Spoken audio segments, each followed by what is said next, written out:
నమస్కారం. ఈటీవీ 360కి స్వాగతం. ముందుగా ప్రధానాంశాలు. అంబారిపై వైభవోపేతంగా ఉజ్జయిని అమ్మవారి ఊరేగింపు. ఈ ఏడాది కుంభవర్షాలు ఉన్నాయన్న భవిష్యవాణి. 20,000 ఖాళీలుంటే 7,000 పోలీస్ పోస్టులకే నోటిఫికేషనా? నిరుద్యోగుల పట్ల బాధ్యత లేకుండా వ్యవహరిస్తున్నారని బీఆర్ఎస్ ఆరోపణ. యాదాద్రి థర్మల్ పవర్ ప్లాంట్ ఎదుట భూ నిర్వాసితుల ఆందోళన.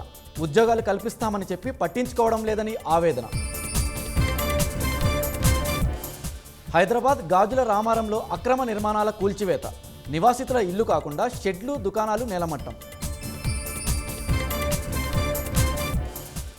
లైంగిక వేధింపుల కేసులో WFI మాజీ చీఫ్ బ్రిజ్ భూషణ్కు ఊరట.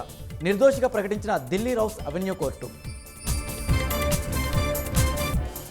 అయోధ్య విరాళాల చౌరీలపై సభలో చర్చించాలన్న విపక్షాలు. అమిత్ షా సమావేశాలకు ఎందుకు హాజరు కావడం లేదంటూ నిరసన.